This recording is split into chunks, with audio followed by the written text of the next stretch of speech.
Wise आज हम करेंगे किंगडम फंजाई। तो स्टार्ट करते हैं। फंजाई की स्टडी को बोलते हैं mycology. The fungi constitute a unique kingdom of heterotrophic organism. तो क्या बोल रहे हैं, फंजाई क्या है, फंजाई में क्या आएगा, न्यूट्रिशन कैसे रहते हैं, हेटेरोट्रॉफिक ऑर्गेनिज्म रहते हैं। सारे ऑर्गेनिज्म जैसे हेटेरोट्रॉफिक मतलब अपना खाना खुद से नहीं बनाते हैं। दे show great diversity in morphology and habitat. उनके हैबिटेट और मॉर्फोलॉजी दोनों में ही क्या कहते हैं, आपको डाइवर्सिटी देखने को मिलेगी। मॉर्फोलॉजी कैसा, आउटर स्ट्रक्चर, फिजिकल स्ट्रक्चर देखने में, हैबिटेट वो कौन से हैबिटेट में रहे तो उसमें भी आपको देखने को मिलेगी, डाइवर्सिटी देखने को मिलेगी। You must have seen fungi on moist bread and rotten fruits. The common mushroom you eat and the toadstool are also fungi. जो हम मशरूम खाते हैं वो भी फंजाई है, और जो टॉडस्टूल है, टॉडस्टूल कहते हैं पॉइजनस होते हैं, ये पॉइजनस फंजाई है, ये भी क्या है, fungi. White spots seen on mustard leaves are also due to a parasitic fungus. ठीक है, जो मस्टर्ड की लीफ होती है, ग्रीन मस्टर्ड लीफ, इस पे व्हाइट व्हाइट कलर के स्पॉट्स आ जाते हैं। ठीक है, वो भी किसकी वजह से होते हैं, पैरासिटिक फंगस की वजह से। तो उसका नाम क्या है, अल्बुगो कैंडिडा। ठीक है, इसको व्हाइट रस्ट भी बोलते हैं। Some unicellular fungi example yeast are used to make bread and beer. ठीक है, तो ईस्ट का यूज किसमें है, ब्रेड एंड बियर बनाने में। ठीक है, तो सैक्रोमाइसिस सर्विसेज, तो इसको पढ़ेंगे हम, ब्रेड एंड बियर बनाने में क्या है, ईस्ट का यूज है। Other fungi cause disease in plants animals, wheat rust causing Puccinia and also important example. तो बात करें, और जो बाकी फंजाई की बात करेंगे उसमें क्या करते हैं, वो डिसीज करती हैं प्लांट्स एंड एनिमल्स में। ज्यादातर फंजाई प्लांट्स एंड एनिमल्स से क्या करती हैं, डिसीज करती हैं, जैसे कि वीट रस्ट। ठीक है, तो वीट रस्ट कौन करता है, पक्षिनिया करता है। ये भी क्या एग्जांपल है, इसको याद रखना, वीट रस्ट कौन करता है, पक्षिनिया करता है। व्हाइट स्पॉट्स जो मस्टर्ड पे होते हैं वो कौन करता है, अल्बिगो कैंडिडा करता है। Fungi are cosmopolitan and occur in air, water and soil and plants and animals. ठीक है, तो फंजाई क्या कॉस्मोपॉलिटन है, हर जगह आपको देखने को मिल जाएगी, एयर, वाटर, सॉइल, एनिमल्स के ऊपर, प्लांट्स के ऊपर। ठीक है, हर जगह। They prefer to grow in warm and humid environment. ठीक है, तो उनको वार्म एंड ह्यूमिड एनवायरनमेंट चाहिए होता है ग्रो करने के लिए, मल्टीप्लाई करने के लिए कैसा एनवायरनमेंट चाहिए फंजाई को, warm and humid places. Have you ever wondered why we keep food in refrigerator? Yes, ठीक है, तो जैसे फूड को रेफ्रिजरेटर में क्यों रखा जाता है, it is prevent food from going bad due to bacteria और फंगल इन्फेक्शन। ठीक है, तो अब बात करेंगे, रेफ्रिजरेटर का एनवायरनमेंट कैसे होता है, कूल रहता है, और फंजाई को ग्रोथ के लिए क्या चाहिए, वार्म एंड ह्यूमिड एनवायरनमेंट चाहिए। इसलिए जो कहते हैं रेफ्रिजरेट किया जाता है फूड को, ताकि उसमें फंगल और बैक्टीरियल ग्रोथ ना हो सके। With the exception of east, okay, so with the exception of yeast, which are unicellular, fungi are filamentous. Their bodies consist of long, slender, thread-like structure called hyphae. ठीक है, तो बात करें east को छोड़ के, जो फंजाई है वो कैसे फिलामेंटस स्ट्रक्चर दिखते होते हैं। ठीक है, their body consist of long, slender, thread-like structure called hyphae. तो उनकी बॉडी हाइफे की बनी होती है, लॉन्ग स्लैंडर का थ्रेड-लाइक स्ट्रक्चर होता है, इनको हाइफे बोलते हैं। Okay, the network hyphae is called mycelium. जो नेटवर्क होता है हाइफे का, ठीक है, एक हाइफे फिर दूसरा हाइफे, इस तरह से बहुत सारे हाइफे जब ग्रो करने जाते हैं तो इसको हम बोलते हैं माइसीलियम बोलते हैं। क्या बोलते हैं, माइसीलियम। नेटवर्क हाइफे क्या बोलते हैं, माइसीलियम बोलते हैं। Some hyphae are continuously filled with multinuclear cytoplasm. These are called sinocytic hyphae. ठीक है, तो काफी सारे हाइफे कैसे होते हैं, देखिए ये एक हाइफे है। ठीक है, तो इसमें यहाँ न्यूक्लियस फिल है, यहाँ एक न्यूक्लियस न्यूक्लियस न्यूक्लियस, यहाँ कोई भी डिवीजन नहीं हो रखा है। ठीक है, तो यहाँ पर इस तरह के हम हाइफे को क्या बोलते हैं, सिनोसिटिक। वैसे भी कोई भी चीज अगर मल्टी न्यूक्लिएटेड है उसको हम बोलते हैं सिनोसिटिक बोलते हैं। तो ये हाइफे कैसा है, सिनोसिटिक हाइफे। तो क्या बोल रहे हैं, some hyphae are continuous tube filled with multinuclear cytoplasm. ठीक है, साइटोप्लाज्म मल्टीन्यूक्लिएटेड है। ठीक है, कोई भी सेप्टे प्रेजेंट नहीं है, तो ऐसे वाले को हम बोलेंगे सिनोसिटिक हाइफे। अदर्स हैव सेप्टे और cross walls in their hyphae. ठीक है, अब बाकी वाले हम देखेंगे, तो ये एक हमारा हाइफे है, तो इसमें क्या रहेंगी, क्रॉस वॉल्स रहेंगी। ठीक है, तो यहाँ क्या होता है, साइटोप्लाज्म का डिवीजन रहता है। तो ऐसे वाले को हम, ये हमारा कौन सा है, ये सेप्टेट है। ठीक है, और जो दूसरा वाला था वो असेप्टेट था। ठीक है, जिसमें क्या कहते हैं, मल्टीन्यूक्लियर साइटोप्लाज्म है, कोई भी सेप्टा प्रेजेंट नहीं है, उसको असेप्टेट बोलते हैं। The walls of fungi are composed of chitin and polysaccharide. ठीक है, हम बहुत बार देख चुके हैं कि फंजाई की वॉल किससे बनी है, काइटिन एंड पॉलीसैकेराइड्स से बनी है। तो यहाँ देख लेते हैं एक बार, जो नेटवर्क हाइफे है, नेटवर्क ऑफ हाइफे। तो बात करने पहले हाइफे क्या था, फिलामेंटस स्ट्रक्चर होता है, thread like, long slender thread like structure होता है। ठीक है, long slender thread like structure, इसको हम हाइफे बोलेंगे। हाइफे का जो नेटवर्क होता है उसको हम बोलते हैं माइसीलियम। जिन हाइफे में क्या कहते हैं, कॉन्टिन्यूस ट्यूब है फिल्ड विद, एक मिनट में, हाँ जी, तो some hyphae continuous tube filled with multinuclear cytoplasm, जहां मल्टीन्यूक्लियर साइटोप्लाज्म है। ठीक है, इसको हम सिनोसिटिक हाइफे बोलते हैं। ठीक है, तो ये असेप्टेड होता है, मतलब यहाँ पे सेप्टा नहीं प्रेजेंट है, कोई भी पार्टीशन नहीं हो रखी है। ओके, आगे बात करते हैं, अदर्स ऑफ सेप्टा और क्रॉस वॉल्स। तो इसको हम बोलते हैं, जिसमें क्रॉस वॉल्स प्रेजेंट है, डिवीजन हो रखा है साइटोप्लाज्म का, उसको हम बोलते हैं सेप्टेट।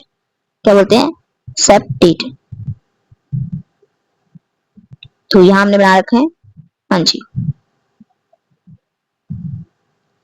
एक हाइफे है, ठीक है। ब्रांच अनब्रांच अलग चीज है, ब्रांचिंग होगी नहीं होगी, पर बात करें ये एक हाइफे है। यहाँ पर क्या कहते हैं, साइटोप्लाज्म में डिवीजन नहीं है, ठीक है। बहुत सारा मल्टी न्यूक्लियर प्रेजेंट है,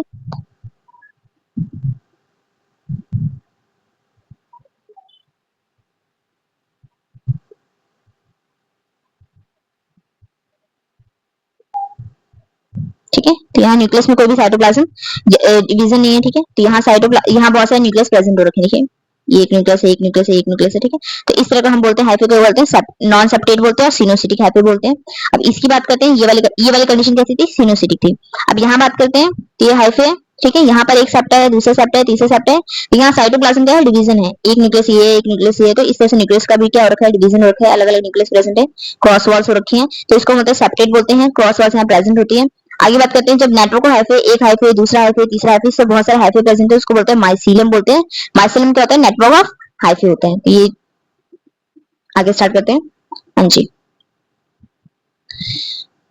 So most fungi hydrophobic and absorb soluble organic matter from dead substance and hence are called saprophytic। ज्यादातर फंजाई कैसी हमारी हाइड्रोट्रॉफिक है, ठीक है। और क्या करती है, ऑब्जर्व करती है ऑर्गेनिक मैटर को फ्रॉम डेड सेपरेट, ठीक है। जो भी सबस्ट्रेट है, जो भी डेड सबस्ट्रेट है, उसके ऊपर से न्यूट्रिएंट ऑब्जर्व करती है। कैसे ऑब्जर्व करती है, उसके ऊपर एंजाइम वगैरह डालती है ताकि वो डिग्रेड हो जाए, उसके बाद करती है उसको ऑब्जर्व कर ले, उसके न्यूट्रिएंट को। हैंस आर कॉल्ड सैप्रोफाइट, ठीक है। तो डेड ऑर्गेनिज्म पे फीड करती है।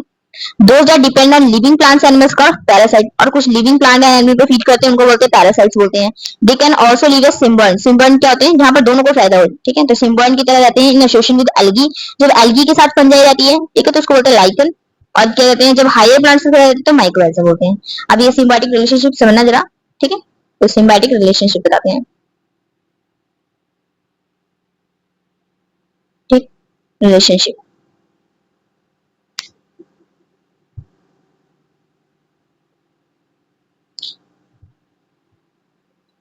यहाँ मान लेते हैं, हाँ जी, ये फंजाई है और ये एल्गी है, ठीक है। या रूट्स ही ले लो प्लांट्स की। तो क्या कर रहे हैं, फंजाई क्या करेगी, ऑब्जर्व करेगी न्यूट्रिएंट्स वगैरह, न्यूट्रिएंट वगैरह ऑब्जर्व करके किसको दे देगी, एल्गी को। फिर एल्गी क्या करेगी, फूड प्रिपेयर करेगी, फूड प्रिपेयर करेगी, ठीक है। तो फूड प्रिपेयर कर रही है, और फूड प्रिपेयर करके ये कुछ खुद यूज करेगी, कुछ फंजाई को दे देगी। इस तरह से दोनों का काम चल रहा है, ठीक है। तो इसको बोलते हैं सिम्बायोटिक रिलेशनशिप, जहां दोनों का ही फायदा हो रहा है, ठीक है। तो मैंने क्या बताया, फंजाई है या एल्गी है। तो फंजाई क्या कर रही है, न्यूट्रिएंट वगैरह ऑब्जर्व कर रही है, ठीक है। न्यूट्रिएंट वगैरह ऑब्जर्व करके किसको दे दे रही है, ये एल्गी को दे रही है, ठीक है। फिर एल्गी उसका यूज करके क्या बना रहा है, खाना बना रहे हैं। फिर एल्गी जब खाना बना रहा है तो कुछ अपने लिए यूज कर ले रहा है, कुछ फंजाई को दे रहा है। इससे दोनों क्या कर रहे हैं, सरवाइव कर रहे हैं। तो इसको बोलते हैं सिम्बायोटिक रिलेशनशिप, जहां दोनों एक दूसरे पे डिपेंड रहते हैं, ठीक है। एक दूसरे को दोनों हेल्प कर रहे होते हैं। तो ठीक है। तो जब ये एल्गी इसके साथ एसोसिएशन में रहेगी, फंजाई एल्गी के साथ एसोसिएशन में रहती है, तो उसको बोलते हैं लाइकन, ठीक है। और जब fungi roots of higher plant की रूट्स के साथ रहती है एसोसिएशन में, तो उसको बोलते हैं माइकोराइजा। इसको भी देख लेते हैं, ठीक है। न्यूट्रिशन, तो न्यूट्रिशन की बात करते हैं। तो फंजाई का न्यूट्रिशन कैसा है, हाइड्रोट्रॉफिक है। मोस्ट ऑफ द न्यूट्रिशन कैसे हाइड्रोट्रॉफिक है। तो इसमें बात करते हैं, एक सेप्रोफिटिक दिखेगा, एक पैरासिटिक दिखेगा, एक सिम्बायोटिक एसोसिएशन दिखेगा। तो सेप्रोफिटिक क्या है, डेड डिकेइंग मैटर पे फीड करेगी जब एल्गी, ठीक है। किस पे, डेड एंड डिकेइंग मैटर पे, डेड एंड डिकेइंग मैटर से अपना न्यूट्रिएंट ऑब्जर्व कर रही है, ठीक है, ठीक है। ये होगा पैरासिट में क्या, लिविंग प्लांट्स और एनिमल्स पे, लिविंग प्लांट्स एंड एनिमल्स पे जब फीड करेगी एल्गी, तो उसको बोलेंगे पैरासिटिक न्यूट्रिशन, ठीक है। और सिम्बायोटिक रिलेशनशिप मैंने बता दिया आपको क्या होता है। अब इसमें जब क्या कहते हैं, एल्गी एल्गी के साथ रहेगी फंजाई हमारी, तो लाइकन बोलेंगे। और जब एसोसिएशन कर रही है रूट्स ऑफ हायर प्लांट्स के साथ, उसको बोलेंगे माइकोराइजा, ठीक है। तो ये न्यूट्रिशन था एल्गी का। चलिए आगे बात करते हैं। Reproduction in fungi can take place by vegetative means, fragmentation, fusion and budding, ठीक है। तो रिप्रोडक्शन फंजाई में कैसे देखने को मिलेगा, वेजिटेटिव मींस भी देखने को मिलेंगे, असेक्सुअल रिप्रोडक्शन भी देखने को मिलेगी, और सेक्सुअल रिप्रोडक्शन भी देखने को मिलेगी। वेजिटेटिव मींस में क्या, फ्रेगमेंटेशन, फ्यूजन एंड बर्डिंग। तभी हमने बताया जैसे हाइफे था, हाँ जी, ये देखिए एक हाइफे है, कलर अच्छा नहीं, हाई ले लेते हैं, तो ये दिख रहा है, तो हाइफे है, ठीक है। इसमें न्यूक्लियस प्रेजेंट है। अब क्या होगा, इसमें जब फ्रेगमेंटेशन होगा तो ये अलग अलग पार्ट्स में टूट जाएगा, ठीक है, और ये हर एक पार्ट न्यू में ग्रो हो जाएगा, तो ये फ्रेगमेंटेशन के थ्रू हो सकता है। ठीक है, दूसरा हमने फिजन देखा था, फिजन में भी है, एक एल्गी है और एक फंजाई है, दो में डिवाइड हो रही है, तो बाइनरी फिजन भी देखने को मिल सकता है, मल्टीपल फिजन भी देखने को मिल सकता है। ठीक है, तो ये देखिए एक फंजाई था, ठीक है, अब ये दो में डिवाइड हो गया, तो ये हमारा क्या है, फिजन देखने को मिल रहा है, एक से दो में टूट गया। ठीक है, बर्ड क्या होता है, बर्ड देख लीजिए, बर्ड में आउटग्रोथ देखेंगे। ठीक है, तो ये फंजाई था। ठीक है, अब कहते हैं ये एक हाइफे था, अब इसमें क्या हुआ, बर्ड ग्रो हो गया। ठीक है, और ये बर्ड क्या हो रहा है, ग्रो करता जा रहा है, फिर आगे चल के क्या होगा, ये पेरेंट बॉडी से डिटैच हो जाएगा। ठीक है, और अपना अलग से एक ऑर्गेनिज्म बन जाएगा, तो ये बर्डिंग देखने को मिल जाएगी आपको, तो इसके अंदर फंजाई के अंदर।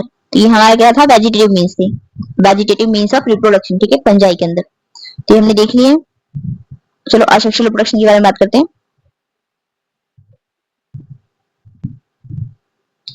Asexual reproduction is by spores. ठीक है, तो असेक्सुअल रिप्रोडक्शन किसके थ्रू है, स्पोर्स के थ्रू है, जैसे कॉनिडिया, स्पॉन्जियोस्पोर और ज़ूस्पोर्स। ये भी आपको डायग्राम के थ्रू भी बता दूंगी एक बार। And sexual reproduction is by oospores, ascospores and basidospores. The various spores are producing distinct structures called fruiting bodies. ठीक है, जो स्पोर्स बन रहे हैं, किन स्ट्रक्चर्स के अंदर बन रहे हैं, उसको हम क्या बोलते हैं, फ्रूटिंग बॉडीज बोलते हैं। इसके अंदर क्या बनेंगे, स्पोर्स बनेंगे, तो क्या है, फ्रूटिंग बॉडीज है। The sexual cycle involves the following three steps. तो सेक्सुअल साइकिल रुक के देखते हैं, तो पहले बात कर लेते हैं रिप्रोडक्शन की। तो रिप्रोडक्शन देखेंगे, वेजिटेटिव मीन्स भी देखेंगे, असेक्सुअल एंड सेक्सुअल। तो वेजिटेटिव की बात करते हैं, वेजिटेटिव में फ्रेगमेंटेशन, फिजन एंड बर्डिंग देखेंगे। असेक्सुअल की बात करते हैं, असेक्सुअल में स्पोर्स का यूज होगा, तो कॉनिडिया होता है। ठीक है, कॉनिडिया कैसा है, नॉन मोटाइल है, एक्सोजीनस है। एक्सोजीनस समझना जरा, तो जैसे मैंने एक बना दिया, कॉनिडिया स्ट्रक्चर बना दिया। ठीक है, तो स्पोर्स का मैंने आउटसाइड बन रहे हैं, इसके ऊपर साइड बन रहे हैं। ठीक है, तो ये वाले स्पोर्स को हम क्या बोलेंगे, एक्सोजीनस बोलेंगे। ठीक है, तो ये एक्सोजीनस। अगर इसके अंदर बन रहे होते स्पोर्स, ठीक है, तो उसको बोलते हैं एंडोजीनस, वो भी बता दे रही हूँ एक बार। बाकी इसका मैं डायग्राम एक बार आपको दिखा दूंगी। जैसे ये कोई फ्रूटिंग बॉडी है, ठीक है, स्पोर्स इसके अंदर बन रहे हैं। ठीक है, इसके अंदर स्पोर्स बन रहे हैं, तो ये कैसे होंगे, एंडोजीनस स्पोर्स होंगे, एंडोजीनस। ठीक है, जब आउटसाइड बनेंगे तो कैसे होंगे, एक्सोजीनस। तो कॉनिडिया कैसे है, एक्सोजीनस है। हाँ जी, तो असेक्सुअल स्पोर्स की बात करते हैं। तो असेक्सुअल मेथड में क्या है, स्पोर्स आएंगे, तो स्पोर्स एक कॉनिडिया है, नॉन मोटाइल है, एक्सोजीनस स्पोर्स है। स्पोरेंजियोस्पोर्स की बात करेंगे, ये भी नॉन मोटाइल है। ज़ूस्पोर्स की बात करेंगे, ये कैसे होते हैं, मोटाइल होते हैं। अल्पाइनोस्पोर्स भी सुनेंगे आप, वो भी क्या होते हैं, नॉन मोटाइल होते हैं। आगे सेक्सुअल स्पोर्स की बात करते हैं, oospores, ascospores, basidospores। जब ये हम करेंगे ना, अलग अलग साइकिल क्लास करेंगे फंजाई की, तब करेंगे उसको। ठीक है, तो बात करते हैं क्लासिफिकेशन ऑफ फंजाई। तो फंजाई को किस तरह से बांटा गया है, तो बात करते हैं फंजाई।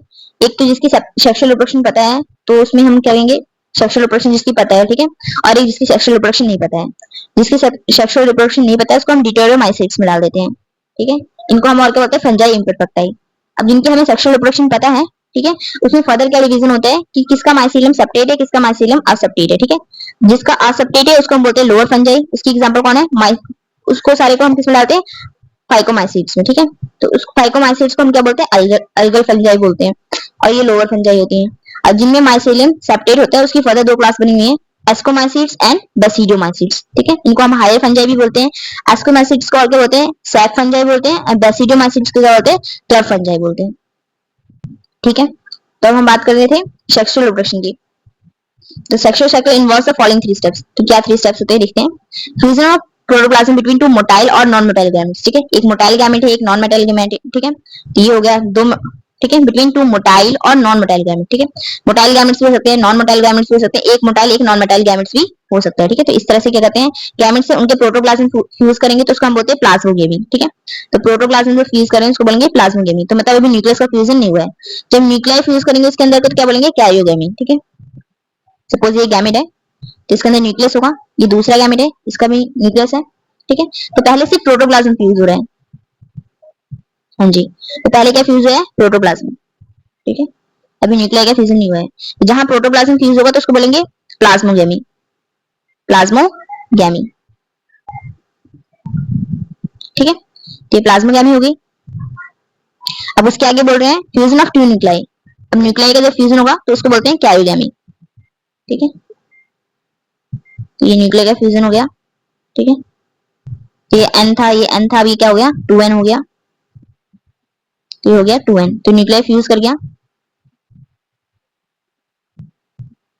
ये भी एन था, एक मिनट, न्यूक्लियाई फ्यूज कर गया, सिंगल न्यूक्लियाई बन गया, ठीक है। अब इसको हम बोलते हैं 2n बन गया, ठीक। Meiosis in zygote result in diploid spores. अब ये जाइगोट जो बना है हमारा, ठीक है, ये जो जाइगोट है,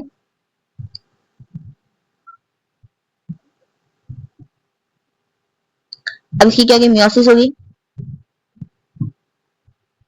फिर स्पोर्स बनेंगे। अब ये स्पोर्स बनेंगे कैसे होंगे, हैप्लॉइड होंगे, ठीक है। तो हैप्लॉइड स्पोर्स बन जाएंगे। तो पहले प्लाज्मोगेमी होगी, फिर क्या होगी, कैरियोगेमी होगी, फिर क्या होगा, मियोसिस होगा और बन जाएगा स्पोर्स बन जाएगा। कैसे स्पोर्स बनेंगे, हैप्लॉइड। अब ये स्पोर्स फिर से जर्मिनेट करेंगे और न्यू फंजाई बना देंगे, ठीक है। तो when a fungus reproduction sexually, two haploid hyphae of compatible mating types come together, ठीक है। दो हाइफे आएंगे कंपैटिबल मेटिंग टाइप के, ठीक है। हैप्लॉइड हाइफे है, ये भी हाइफे है, ये भी है, दोनों हैप्लॉइड होते हैं, ठीक है। दोनों आएंगे और फ्यूज कर देंगे। In some fungi, the fusion of two haploid cells immediately resulting in diploid cells 2n, ठीक है। तो काफी में क्या होगा, तुरंत ही क्या कहते हैं, जैसे ही फ्यूजन होगा हैप्लॉइड सेल्स का, तुरंत ही क्या होते हैं, डिप्लॉइड सेल बन जाते हैं, मतलब न्यूक्लियाई का फ्यूजन भी तुरंत ही हो जाते हैं, ठीक है। Having other fungi, Ascomycetin, Basidiomycetes and intervening dikaryotic stage, ठीक है। तो ये डाइकैरियन जो हम देख रहे हैं किसके अंदर दिखेगा, इसके अंदर। तो यहाँ पर हमें डाइकैरियन भी देखने को मिलता है। तो डाइकैरियन जो हम बोल रहे थे, dikaryotic stage,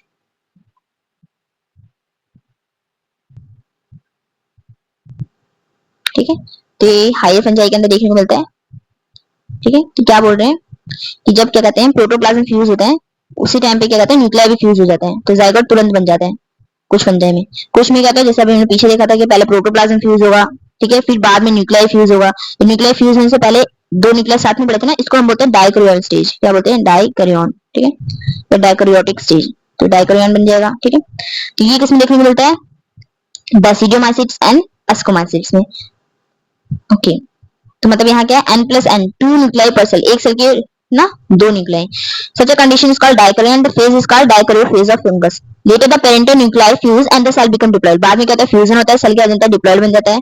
the fungi form floating bodies in which reduction division take place, ठीक है। उसके बाद फंजाई क्या बनाती है, फ्लोटिंग बॉडीज बनाती है, जहां पर क्या होता है, रिडक्शन डिवीजन होता है, leading to the formation of haploid spores. उसके बाद क्या बन जाते हैं, हैप्लॉइड स्पोर्स बन जाते हैं, ठीक है। तो हैप्लॉइड स्पोर्स बन जाते हैं। तो ये देखिए दो हाइफे थे, दोनों फ्यूज कर गए, तो यहाँ पहले प्लाज्मोगेमी हुआ, ठीक है। उसके बाद डाइकैरियन स्टेज देखने को मिली है, n प्लस एन, ठीक है। काफी बार क्या n प्लस एन देखने को मिलेगा, डायरेक्ट बन जाएगा, जाइगोट बन जाएगा, ठीक है। तो ये डाइकैरियन स्टेज देखने को मिल रही है। अभी यहाँ पर क्या होगा, फिर बाद में क्या होगा, इनका भी फ्यूजन हो जाएगा पेरेंटल न्यूक्लियाई का। जैसे फ्यूज होगा ये 2n बन जाएगा, ये जाइगोट बन गया। अब जाइगोट में क्या होगा, रिडक्शन डिवीजन होगी, ठीक है, मतलब मियोसिस होगा। मियोसिस के बाद क्या बन जाएंगे, स्पोर्स बनेंगे। कैसे स्पोर्स बनेंगे, हैप्लॉइड स्पोर्स बनेंगे, ठीक है। ये कैसे हैप्लॉइड स्पोर्स बन गए। अब ये बाद में जर्मिनेट करेंगे, फिर से क्या बन जाएगी, फंजाई बन जाएगी। ये हो गया यहाँ तक। So the morphology of mycelium, mode of spore formation, the fruiting bodies form the basis of division of the kingdom into various classes. अब जो हमने अभी क्लासेस देखी थी, ठीक है, कौन सी क्लास देखी अभी हमने, फाइकोमाइसीड्स, एस्कोमाइसीड्स, बेसिडियोमाइसीड्स, टिटेरोमाइसीड्स, ठीक है। ये इनका डिवीजन किस किस बेसिस पे हुआ है, तो एक तो मॉर्फोलॉजी माइसीलियम की कैसी है, सेप्टेट है, असेप्टेट है, ये भी ठीक है बेस फॉर्म कर रहा है डिवीजन के लिए। मोड ऑफ स्पोर फॉर्मेशन कैसा है, ठीक है, एक्सोजीनस है, एंडोजीनस है। फ्रूटिंग बॉडीज कैसी बन रही है, तो ये बना रहा है, बेसिस बना रहा है division of the kingdom into various classes, ठीक है। किंगडम फंजाई को डिफरेंट डिफरेंट क्लासेस पे इसी बेसिस पे डिवाइड किया गया है। तो हम नेक्स्ट क्लास करेंगे